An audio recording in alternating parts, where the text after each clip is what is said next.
حسین زندہ باد، حسین زندہ باد۔ صحابہ کرام میں بڑے بڑے بہادر ہیں۔ غزوہ بدر کے صحابی بہادر، حضرت علی کی بہادری بے مثل و بے مثال، لیکن امام حسین کی بہادری کو سلام۔ حضرت ابو بکر صدیق حضور کے دربار میں حاضر ہوتے تو قدموں میں بیٹھتے، عمر فاروق جب حاضر ہوتے تو قدموں میں بیٹھتے، عثمان غنی جب آتے تو قدموں میں بیٹھتے، مولا علی جب حاضر ہوتے تو قدموں میں بیٹھتے، ابو ہریرہ آتے تو قدموں میں بیٹھتے، عشر مبشرہ آتے تو قدموں میں بیٹھتے۔ لیکن امام حسین کی عظمت کو سلام، امام حسین آتے تو کبھی گود مبارک میں بیٹھتے تو کبھی کندھے مبارک میں بیٹھتے۔ ارے بڑے سے بڑا صحابی کیوں نہ ہو، بڑے سے بڑا بزرگ ہی کیوں نہ ہو، یہاں تک کہ جبرائیل امین کی بڑی شان ہے، وہ فرشتوں کے سردار ہیں، لیکن ان کی بھی یہ جسارت نہیں کہ آقا علیہ الصلوۃ والسلام کے کندھے مبارک میں بیٹھ سکیں۔ جب امام حضرت جبرائیل امین بھی آتے تو حضور کے قدموں میں بیٹھتے، اور واہ حسین جب آتے تو کبھی اپنی مرضی سے کندھوں پہ بیٹھتے، کبھی حضور کی مرضی سے کندھوں پہ بیٹھتے۔ حسین زندہ باد، حسین زندہ باد۔ صحابہ کرام میں بڑے بڑے صحابی ہیں، بڑے بڑے بہادر ہیں۔ حضرت علی شیر خدا ہیں، لیکن حسین رضی اللہ تعالیٰ عنہ کی شہادت پر، ان کی بہادری پر سلام ہے، سلام ہے، سلام ہے۔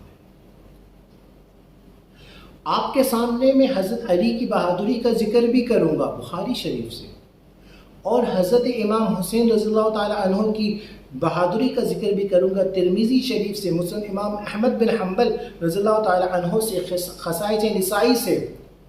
پھر آپ خود غور کیجئے گا کہ سب سے بہادر کون ہے۔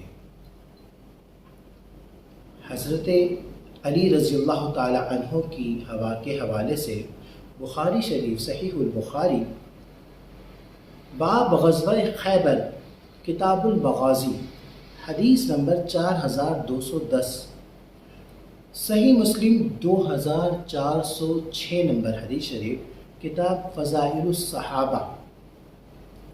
آقا علیہ الصلوۃ والسلام حضرت علی رضی اللہ تعالی عنہ کا ذکر فرما رہے ہیں۔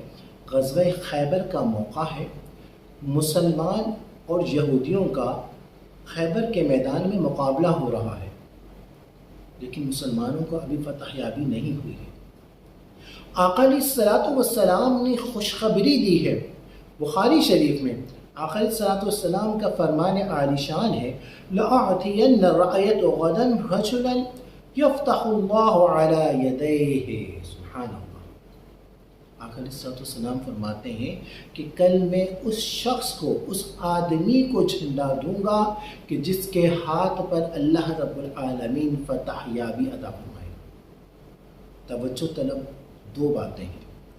ایک بات یہ ہے کہ اللہ رب العالمین اس کے ہاتھ پر فتح یابی دے گا، یعنی اس کو فتح یاب کرے گا، اور کل میں دوں گا۔ کچھ لوگ یہ کہتے ہیں نا کہ حضور کو کل کی خبر نہیں ہے۔ ارے کل کی بات کرتے ہو، میرے محبوب، رب کے محبوب، جو سب کے محبوب ہیں، جو ہو چکا ہے، جو ہوگا، حضور جانتے ہیں، تیری عطا سے خدایا حضور جانتے ہیں۔ ارے کل کی بات کرتے ہو، میرے محبوب صلی اللہ علیہ وسلم تو قیامت تک کا جانتے ہیں اور قیامت کے بعد بھی جانتے ہیں، اور حضور نے یہ فرما دیا کہ کل میں جس کے ہاتھ میں جھنڈا دوں گا، اس کے ہاتھ میں اللہ رب العالمین فتح یابی عطا فرمائے گا۔ اور آگے فرماتے ہیں، حضور فرماتے ہیں، یحب اللہ ورسولہ، وہ اللہ سے محبت کرتا ہے اور اللہ کے رسول سے محبت کرتا ہے۔ کون؟ جس کو کل میں جھنڈا دوں گا۔ وَيُحِبُّ اللَّهُ وَرَسُولُهُ، اور اللہ بھی اس سے محبت کرتا ہے اور اللہ کا رسول بھی اس سے محبت کرتا ہے۔ جب صحابہ کرام کو جب یہ پتہ چلا، حضور کا فرمان عالی شان سنا، تو صحابہ کرام کے دل میں یہ چاہت پیدا ہوئی۔ حضرت عمر بھی یہ چاہتے تھے کہ یہ شخص میں ہوں، اور کئی صحابہ کرام، کیونکہ صحابہ کرام کے دل میں کیا تھا؟ پیسہ پیسہ پیسہ نہیں تھا۔ فاستبقوا الخیرات، نیکی کے کاموں میں بڑھتے تھے، اللہ اس کے رسول کی چاہت کے حوالے سے آگے بڑھتے تھے، تو سب کے دل میں یہ تھا۔ دوسرے دن آقا علیہ الصلوۃ والسلام نے فرمایا، این علی، علی کہاں ہے؟ کیا حضور نہیں جانتے تھے کہ علی کہاں ہے؟ حضور نے ایک دن پہلے فرمایا کہ یحب اللہ و رسولہ، جس کو میں جھنڈا دوں گا وہ اللہ سے محبت کرتا ہے، اللہ کے رسول سے محبت کرتا ہے۔ محبت کا معاملہ جو نا وہ دل کا ہوتا ہے، کسی کے ساتھ چہرے سے نہیں پتہ چلتا کہ وہ محبت کر رہا ہے یا نہیں کر رہا۔ منافقین حضور سے کہتے تھے کہ اللہ اس کے رسول اللہ سے محبت کرتے ہیں، لیکن وَإِذَا لَقُوا الَّذِينَ آمَنُوا قَالُوا آمَنَّا وَإِذَا خَلَوْا إِلَىٰ شَيَاطِينِهِمْ قَالُوا إِنَّا مَعَكُمْ إِنَّمَا نَحْنُ مُسْتَهْزِئُونَ۔ وہ جب ایمان والوں سے ملتے تھے تو وہ کہتے تھے کہ ہم آپ کے ساتھ ہیں، اور جب وہ شیاطین کے ساتھ ملتے تھے تو وہ کہتے تھے کہ ہم مسلمانوں سے مذاق کر رہے ہیں۔ تو وہ بظاہر تو اپنے آپ کو محبت والا کہلاتے تھے منافقین، لیکن ان کے دل میں محبت نہیں تھی، اور محبت کا معاملہ دل سے ہوتا ہے۔ تو اللہ رب العالمین کے رسول صلی اللہ علیہ وسلم جب یہ جانتے ہیں کہ جس شخص کے ہاتھ میں حضرت علی کے ہاتھ میں دوں گا، اور حضرت علی اللہ سے محبت کرتے ہیں، جب دل کے حالت جانتے ہیں تو کیا وہ نہیں جانتے کہ علی کہاں ہے؟ بے شک وہ جانتے تھے کہ علی کہاں ہے، ہمارا عقیدہ ہے کہ وہ جانتے تھے علی کہاں ہے، لیکن علی کا پوچھنا کہ این علی، علی کہاں ہے، یہ پوچھنے کا صرف مقصد یہ تھا کہ سب کو پتہ چل جائے کہ کل میں جس شخص کا ذکر کر رہا تھا کہ جس کو میں جھنڈا دوں گا وہ کوئی اور نہیں علی ہے۔ حضرت علی تشریف لائے، آقا علیہ الصلوۃ والسلام نے ان کو جھنڈا دیا اور فرمایا کہ تم جاؤ گے اور تمہیں فتح یابی ملے گی۔ حضرت علی رضی اللہ تعالی عنہ کو فتح یابی ملی، وہ ان کی اپنی بہادری ہے، وہ باقاعدہ بہادروں کی طرح لڑے، ان کی بہادری کی عظمت کو سلام ضرور ہے، لیکن یہاں پر یہ میں عرض کروں گا کہ حضرت علی جانتے تھے کہ غزوہ خیبر میں جاؤں گا، میں شریک ہوں گا، میں لڑوں گا، اور اللہ رب العالمین مجھے فتح یابی عطا فرمائے گا۔ ان کو انشورنس تو مل گئی تھی نا، حضور نے تو فرما دیا تھا۔ ان کی بہادری اپنی جگہ پر ہے، لیکن امام حسین رضی اللہ تعالیٰ عنہ کی بہادری کو سلام ہے۔ آقا علیہ الصلوۃ والسلام نے حضرت امام حسین رضی اللہ تعالیٰ عنہ کا ذکر کر دیا تھا کہ وہ شہید ہوں گے کربلا کے میدان میں۔ جن کو پتا ہو کہ یہاں میں شہید ہوں گا، جن کو پتا ہو کہ یہ میری شہادت گاہ ہے، میں شہید ہونے والا ہوں، تو ان کے اندر کتنی بہادری ہوگی۔ کسی کا بچہ اگر، کسی کا بھائی اگر، کسی کا والد اگر دنیا سے چلا جاتا ہے تو 4 بندے اس کو سہارا دے رہے ہوتے ہیں، وہ کھڑا بھی نہیں ہو پاتا۔ قربان جائیے امام حسین رضی اللہ تعالیٰ۔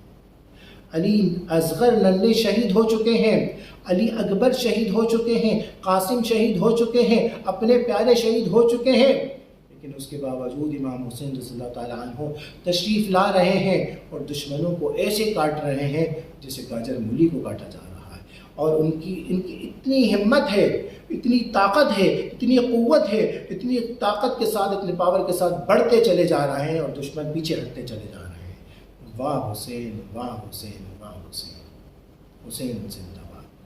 آئیے میں آپ کے سامنے یہ عرض کرتا ہوں کہ ان کے حوالے سے کہ وہ شہید ہوں گے اور کربلا میں شہید ہوں گے، یہ کہاں پر لکھا ہے؟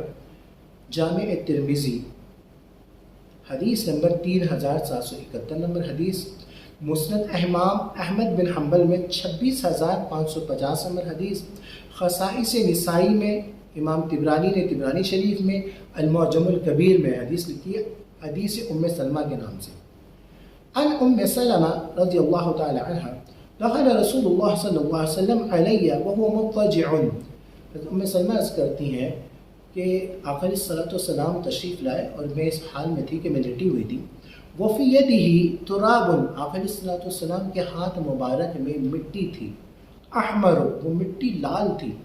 فقال رسول اللہ صلی اللہ علیہ وسلم، آقا علیہ الصلوۃ والسلام نے فرمایا، ان جبریل اخبرنی، جبرائیل امین آئے تھے اور انہوں نے مجھے خبر دی، ان ھذا، یعنی اس چیز کے بارے میں، وہ اشار الی العراق، یعنی محدث یہ لکھتے ہیں کہ عراق کی طرف یعنی کربلا کی طرف آقا علیہ الصلوۃ والسلام فرماتے ہیں کہ مجھے جبرائیل امین نے خبر دی کہ یقتل فیہ الحسین ابن علی، کہ عراق میں یعنی کربلا میں حضرت امام حسین بن علی رضی اللہ تعالیٰ عنہ شہید کیے جائیں گے۔